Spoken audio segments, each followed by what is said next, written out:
Everybody duck, go, go, go. Just keep going if you can. Keep going if you can. Everybody duck down. On May 31st, 2013, hundreds of storm chasers followed what they believed was an ordinary supercell outside El Reno, Oklahoma. Oh boy, that's cranking hard. That is cranking really hard. Minutes later, they were no longer chasing it. Something happened that no one ever expected. The hunters became the hunted. Everybody okay? Back her up. Back up. Back up. The tornado had grown to a staggering 2.6 miles wide, which is the largest ever recorded on Earth. It was a monster that defied physics, expanding faster than a vehicle could drive. But the true horror was its stealth. As if a 2.6-mile monster needed another power, but this one was wrapped in a dense curtain of rain, and the beast was invisible. And by the time they realized what was hiding behind the rain, the road out was already gone. May 31st, 2013 began with a static charge in the air that every storm chaser lives for. The Storm Prediction Center in Norman, Oklahoma had issued a high-risk outlook, which you might know is the highest level of warning possible. For the public, it was a signal to take cover. But the adrenaline junkies don't really care for safety. For the chaser community, it was an invitation. By early afternoon, the highways heading west out of Oklahoma City were clogged with an exodus of iron and antennas.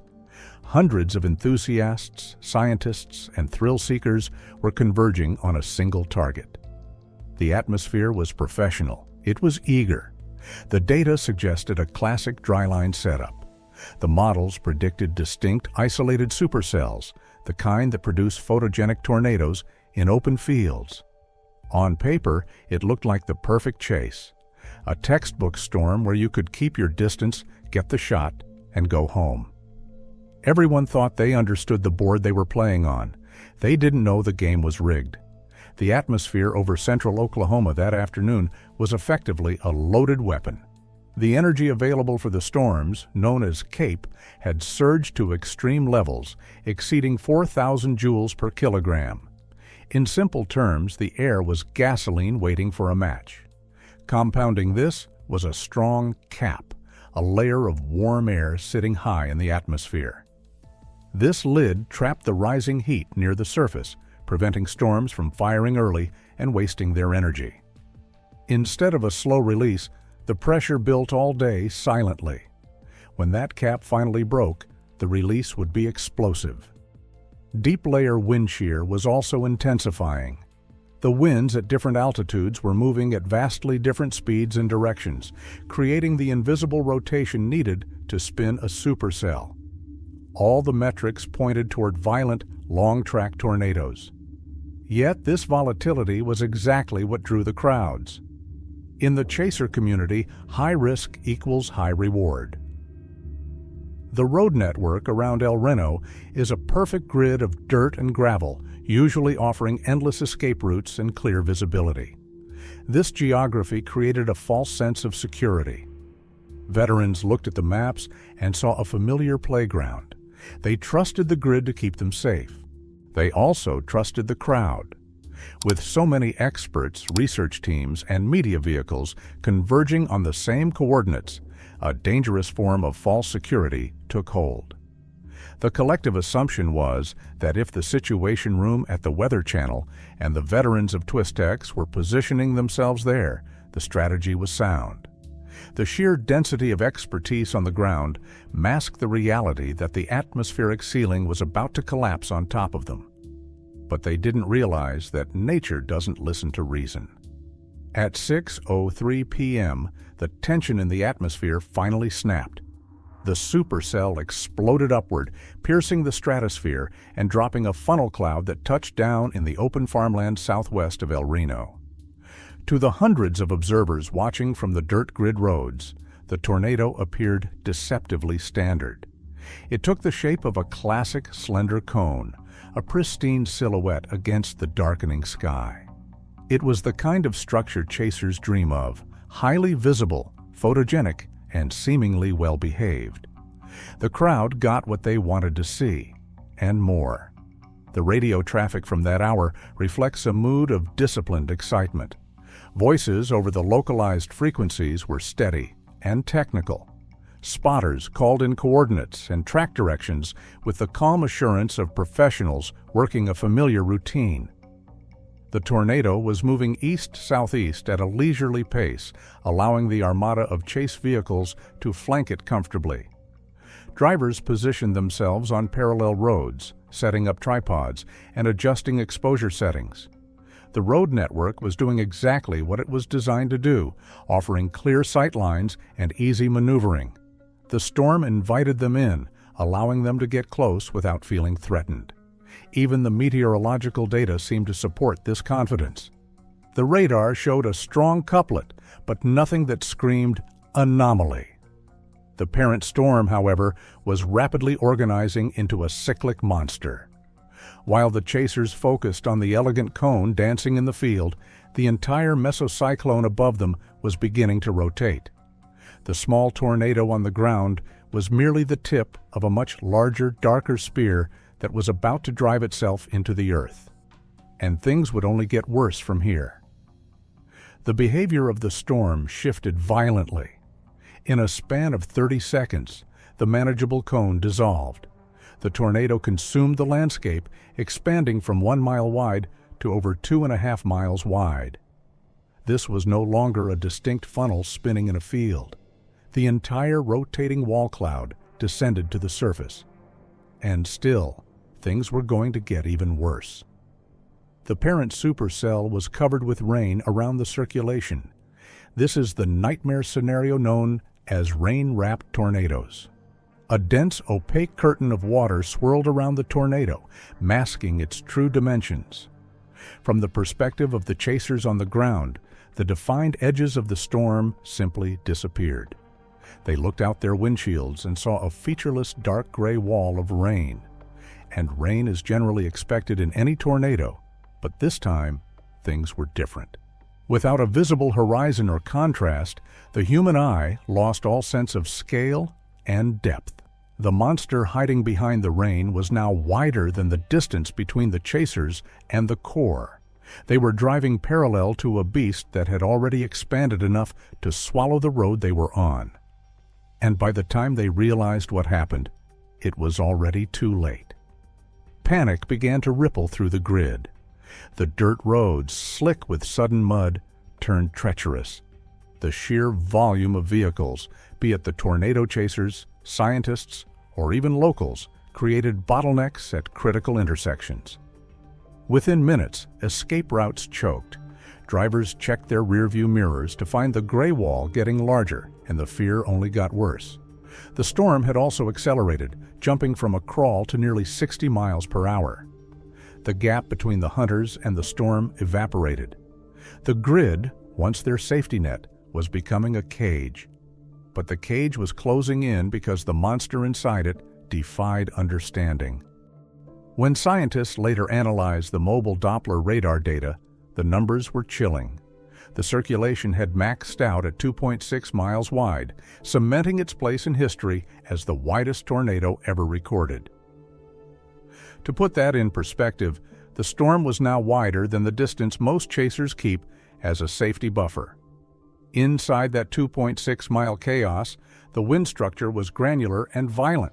The radar revealed subvortices, which are smaller, hyper-intense tornadoes spinning around the main center like erratic satellites.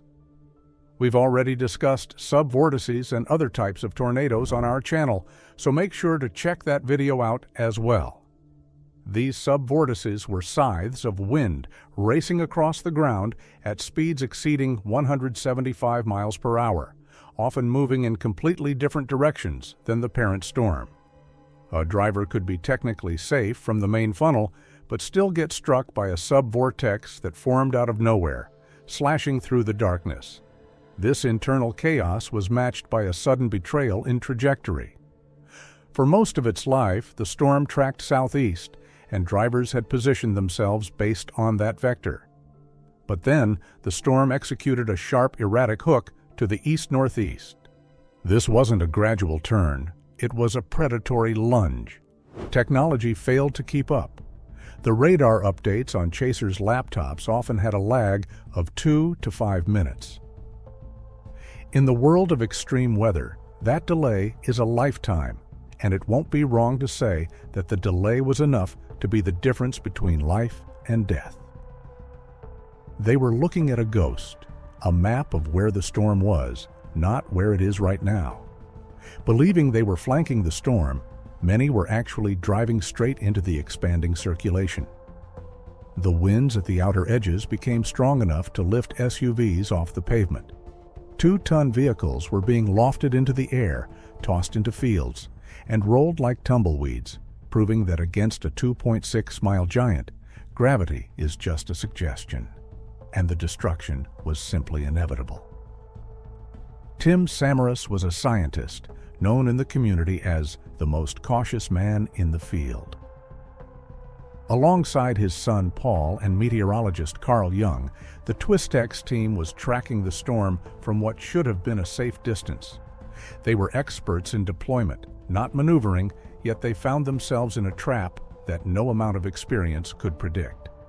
The storm broke the cardinal rules of tracking. While moving southeast, the tornado's internal dynamics shifted. A massive subvortex, a tornado within the tornado, formed near the southern edge and swung violently to the northeast. This hook maneuver was lethal. The Twistex team, driving a white Chevrolet Cobalt, was pinched between the expanding circulation and the lack of paved escape routes. Then the tragedy happened. Positioned just seconds ahead of the Twistex crew, Dan Robinson's rear-facing dashcam captured the last known glimpse of their headlights fading into the rain. His own escape was a game of inches. The subvortex, traveling at highway speeds, overtook them. Their vehicle was thrown nearly half a mile, a testament to winds that defied structural resistance. The loss of Samaras sent a shockwave through the community. If the safest man in the field could be taken, no one was safe. And unfortunately, this wasn't the only life this monster claimed. Dozens of chasers were swallowed by the expanding rain curtains, realizing too late that they were navigating inside the outer circulation. The panic captured on dashcams reveals the psychological break that occurs when the hunter becomes the prey. For chasers Brandon Sullivan and Brett Adair, the nightmare exploded right next to them. They were driving north, trying to punch out of the hook, but the outer circulation had already expanded over their road. In their now infamous video, you can see the exact moment the physics of the storm took over. A barn standing in a field to their right disintegrates. In a split second, the air is filled with timber and sheet metal moving at unforeseen speeds. Sullivan's voice cracks with a realization that chills anyone who hears it. "Debris! We're in the debris!" Before they can react, the remnants of that barn slam into their vehicle. The windshield shatters, showering the cabin with glass. They are blinded, driving at high speed through a cloud of flying wreckage, praying that the next impact isn't a telephone pole or a tractor. They were inside the blender. Meanwhile, a few miles away, the unthinkable was happening to the most well-equipped team on the ground. The Weather Channel's Tornado Hunt crew, led by on-camera meteorologist Mike Betts, was driving a reinforced SUV, a vehicle designed to withstand severe weather. But even such modified cars couldn't keep up. They believed they were flanking the storm, keeping a respectful distance. But you can't predict nature in its most aggressive form.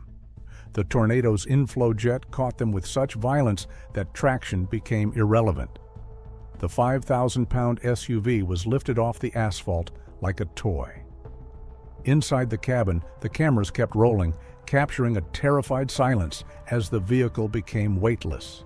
It was tossed 200 yards into a field, rolling over and over before coming to rest on its side, battered and crushed. For the first time in history, a media vehicle had been directly hit and thrown by a tornado. They survived, but the image of that smashed SUV served as a grim message to the world. Against a 2.6-mile wide grinder, armor, experience, and technology mean nothing. If you are in the path, you are nothing more than just debris. The El Reno tornado left behind a scientific paradox that still frustrates meteorologists today.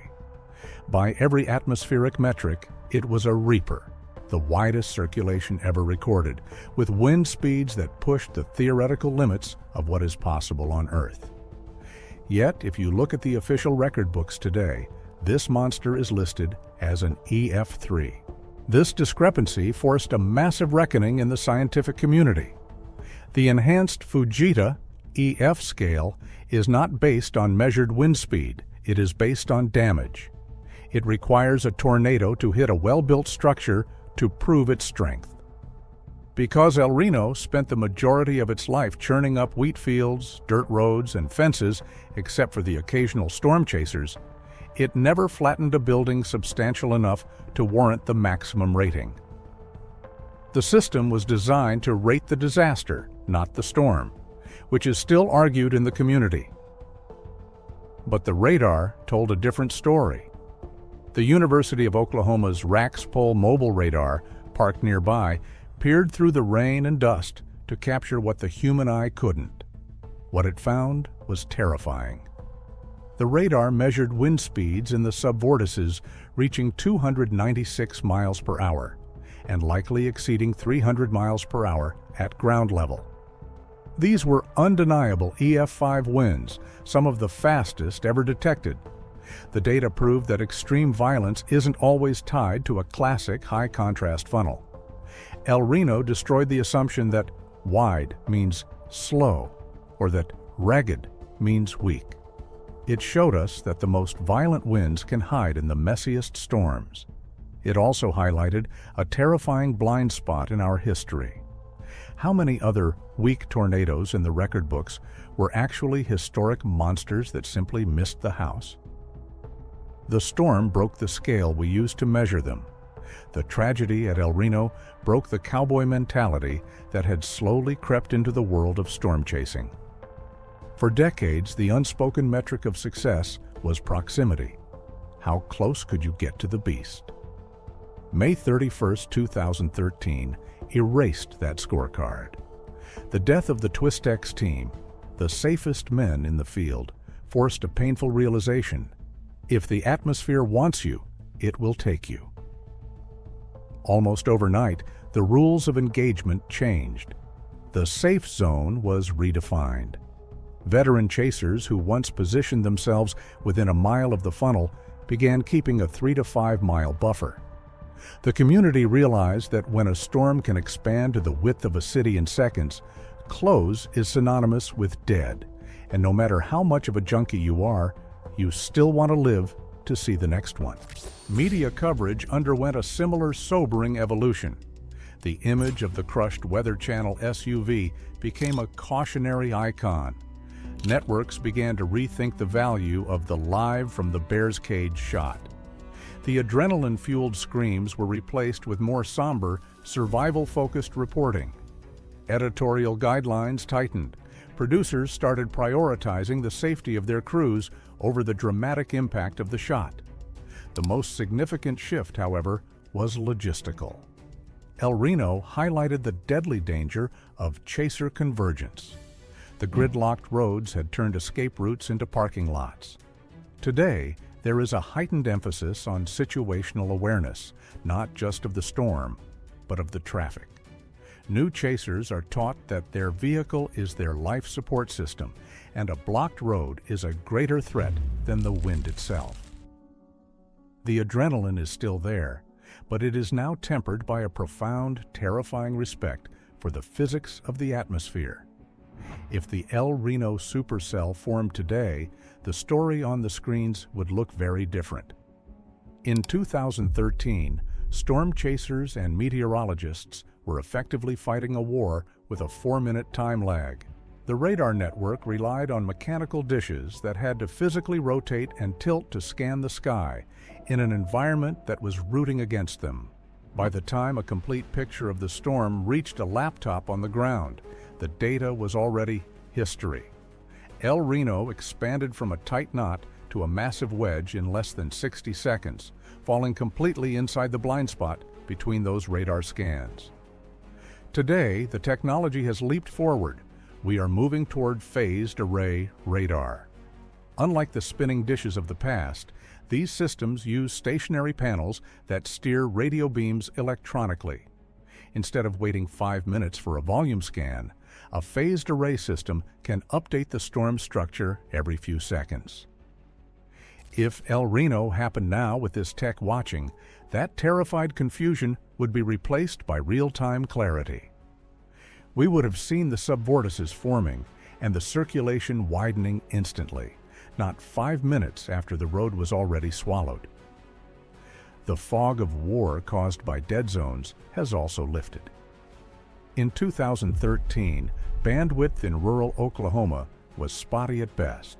When the cell networks jammed, the data died. Everybody okay? Today, with the involvement of Starlink and robust 5G, the data pipeline is harder to break. Modern mobile mesonets, fleets of instrumented cars, now stream high-resolution data instantly into forecast models, like the Warn-On forecast system. These computers run thousands of simulations per hour to predict what the storm will do in the next hour. So, would we escape the trap today? We would certainly see the teeth of the trap closing much sooner. The sudden expansion would be visible on our screens in real time. But El Reno taught us a lesson that technology can't engineer away. Recognizing the danger is not the same as outrunning it. We might have better eyes now, but the monster is just as fast, and that's why it is the monster. Hold on. Everybody duck, go. Just keep going if you can. Keep going if you can. Everybody duck down. Everybody duck down. The aftermath of El Reno presents a haunting paradox. Because the 2.6-mile-wide grinder remained mostly over open wheat fields, the financial damage was limited to approximately $40 million, a fraction of the cost of the Moore tornado that had struck just 11 days prior. However, the human toll was devastatingly precise. The storm claimed 8 lives, all of them inside vehicles. This included the 3 members of Twistex and local residents trapped on the highway. Over 150 people were injured, many shredded by the flying glass and debris that turned the traffic jams on I-40 into shrapnel fields. Had the storm shifted just 2 miles north into the city center, the casualty count would have been unimaginable. Today, the wheat fields south of El Reno have long since grown back. The physical scars on the landscape have faded over a decade of seasons. But the scar on the meteorological community remains permanent. May 31, 2013 stands as the ultimate reminder of our place in the natural order. We can build faster radars, we can run smarter models, and we can trust our experience on the grid. But the atmosphere always has the final say. The event proved that the perfect chase is a myth, and that the line between observer and participant is thinner than we dare to admit. The true horror of El Reno wasn't just the wind speed or the erratic loop or even the tragic loss of life. There was a moment where we were kind of weightless, and I knew we were in the air, and it felt like forever. And then I had this moment where I truly felt like maybe I was going to heaven. It was the camouflage. It tricked the algorithms, it outpaced the technology, and it blinded the veterans. I see the back end! We're in big trouble, Mike! It taught a generation of storm chasers that the most dangerous storms aren't the ones that look like tornadoes. They are the ones that look like nothing but rain. That is the enduring, chilling legacy of that dark afternoon. The widest tornado in history didn't look like a monster until everyone was already inside it.